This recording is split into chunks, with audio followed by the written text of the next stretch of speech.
أدركت أنني لا أستطيع الابتعاد عنك تشيهان، ولكن هل ستعترف قبل فوات الأوان؟ هل فعلا الحب أقوى من العناد؟ ولا القدر مجهز صدمة أكبر؟ تشيهان قدام أكبر تحدي في حياته. هل هيقدر يعترف بحبه لعالية قبل فوات الأوان؟ ولا كبرياؤه هيكون أقوى من مشاعره؟ شجار عنيف بين ديمير وتشيهان، لكن مين اللي هيخرج منه منتصر؟ ومين اللي هيدفع الثمن؟ حقيقة صادمة. هل شيداء كانت فعلا بتحب تشيهان؟ وإزاي اكتشاف ديمير للحقيقة هيقلب كل حاجة؟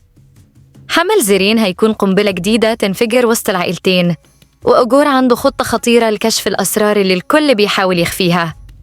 كل ده ولسه المفاجآت ما انتهتش.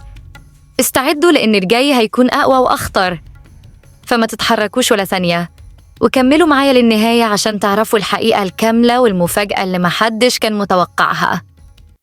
قبل ما نبدأ، وصلوا الفيديو ده ل1000 لايك، وشكراً على دعمكم، وأتمنى تدعموني بلايك واشتراك وتفعيل الجرس عشان يوصلكم كل تحليل وتسريب جديد عن مسلسل المدينة البعيدة.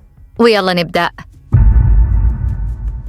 للأسف نسبة المشاهدة انخفضت الأسبوع ده في كل الفئات، وده غالباً بسبب التطويل في الأحداث، وكمان حرقوا أهم مشهد في الإعلان عشان يرفعوا نسبة المشاهدة، وده خلى التفاعل يقل.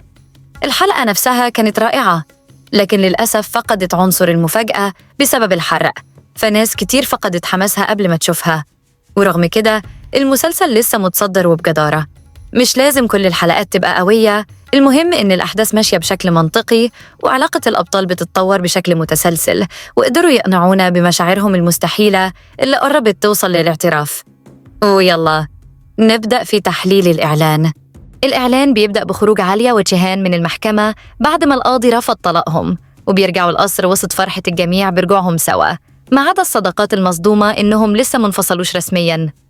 بعدها عالية وتشيهان بيواجهوا بعض، وهي بتقوله أنا سامعاك، لكن تشيهان بيرد عليها ببرود قلت كل حاجة في المحكمة. رغم كلامه، اعتراف تشيهان قدام القاضي إنه بيحترم زوجته وبيحبها وفخور بيها كان صدمة لعالية، خاصة لما أكد إنه مش عايز يطلقها. لكن عالية مش قادرة تستوعب الحقيقة، فبتواجهه لكنك كذبت قدام القاضي. هي مش بتتهمه بالكذب قد ما هي عايزة يسمعها اعتراف صريح إن كلامه كان حقيقي، مش مجرد تمثيل قدام المحكمة. لكن تشيهان زي عادته لا بيعترف ولا بينكر، وفي النهاية بتقوله بوضوح إحنا منفصلناش، بس برضو مش ممكن نكون مع بعض. تشيهان بيخرج من المواجهة مع عالية وهو تايف مشاعره، بيدرك إنه مش قادر يبعد عنها، وإنه فعلاً بيحبها من غير ما يحس.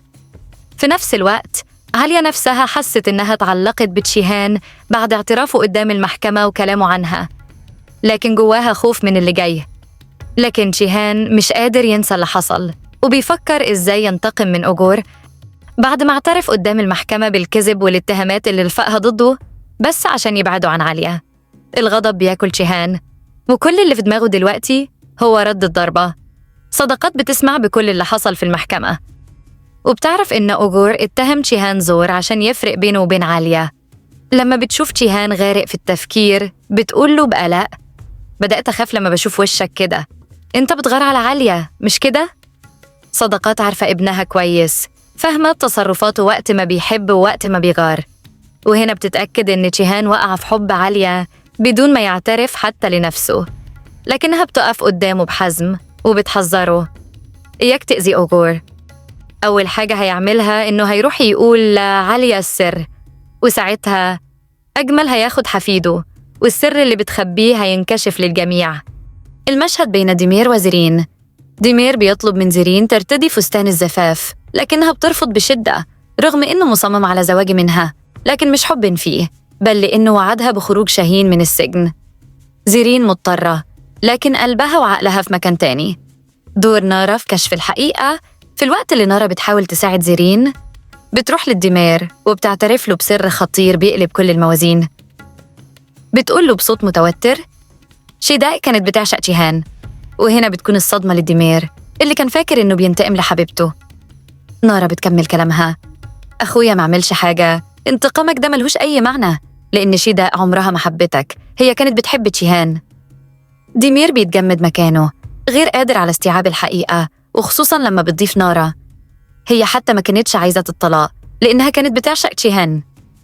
كل شيء بيتغير في عقل ديمير، لكنه مش من النوع اللي بيتراجع بسهولة. فهل هيكمل في انتقامه ولا هيوقف كل ده؟ الشجار والمفاجآت القادمة.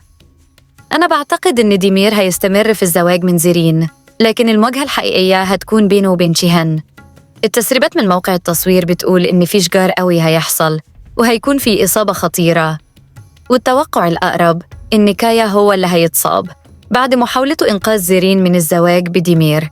لكن الصدمة الأكبر لسه جاية. في الحلقات الجاية هيتم كشف حمل زيرين من كايا، ووقتها العائلتين هيكونوا قدام مفاجأة تهز كل شيء: انهيار كايا ودعم تشيهان. كايا بينهار تماماً بعد صدمة زواج زيرين. الألم جواه بيكسر أي قوة كان بيحاول يظهرها. في اللحظة دي تشيهان بيكون جنبه، بيحاول يسنده ويدعمه، لكنه في نفس الوقت مرعوب من فكرة إن كايا ممكن يضحي بنفسه عشان ينقذ زيرين. دور عالية في الدعم. عالية بتكون حاسة بوجع كايا وبتحاول تهدي تشيهان، وبتقوله بهدوء وحكمة: صعب على كايا، بس كل حاجة هتزول لأن عيلته جنبه وإنت كمان. الكلمات دي بتأثر في تشيهان، لأنه لأول مرة بيشوف عالية مش بس بتواسي كايا، لكن كمان بتدعمه هو شخصياً، وبتقويه وبتقف معه عشان يفضل سند لعيلته ويحميهم. عالية مش بس مع تشيهان، دي بقت قوته بين الاعتراف والصراع. بعد اعتراف تشيهان قدام القاضي، عالية بتكون في حالة صدمة، مش عارفة تصدق ولا تعتبره مجرد محاولة للخروج من الموقف. لكن اللي بيحصل بعد كده بيأكد لها إن كل كلمة قالها كانت نابعة من جواه. تشيهان رغم قوته وكبريائه بيدرك إنه مش قادر يبعد عن عالية. مجرد التفكير في إنها ممكن تكون مع حد تاني بيوجعه، لكنه بيحاول يخفي ده ويفضل محافظ على شكله القوي. لكن عالية مش غبية، شايفة تغيره وحاسة إنه مش هو نفس الشخص اللي كان دايماً بارد معاها. الصراع الداخلي عند تشيهان بيزيد بين إنه يعترف بحبه بشكل واضح وبين إنه يفضل متمسك بكبريائه، وده بيخلق بينهم حالة من التوتر المستمر. لحظات بيكون فيها قريب منها بطريقة واضحة، ولحظات تانية بيرجع يبعد وكأن ولا حاجة حصلت. عالية من ناحيتها مش بتستسلم بسهولة، وبتفضل تحاول تفهم هو عايز إيه فعلاً. هل هي مجرد لحظة ضعف عنده، ولا حب حقيقي بدأ يتملك منه؟ وكل ما الوقت بيعدي العلاقة بينهم بتاخد شكل جديد، مليان بالتقارب والشد والجذب. لكن الأكيد إنهم بقوا أقرب لبعض أكتر من أي وقت فات. لكن النهاية، رغم كل الصراعات، تشيهان بيكون قدام لحظة ما يقدرش يهرب منها. لحظة يضطر فيها يواجه مشاعره بكل وضوح. مشاعره اللي كان بيحاول ينكرها، كبرياءه اللي كان مانعه، وحتى خوفه من إنه يسمح لنفسه يحبها بالشكل اللي هي تستحقه. لكن السؤال الحقيقي: هل هيقدر يعترف قبل ما يفوت الأوان؟ بس الأكيد إن عالية وتشيهان مش زي الأول، ومهما حاولوا يهربوا المشاعر بينهم خلاص بقت واقع ما يتهربش منه. وبكده نكون وصلنا لنهاية تحليلنا، لكن القصة لسه ما انتهتش. ما تنسوش تقولوا رأيكم في التعليقات وتوقعاتكم للأحداث الجاية. ولو عجبكم التحليل ما تنسوش تعملوا لايك، تشتركوا في القناة وتفعلوا زر الجرس علشان يوصلكم كل جديد. أشوفكم في الفيديو الجاي.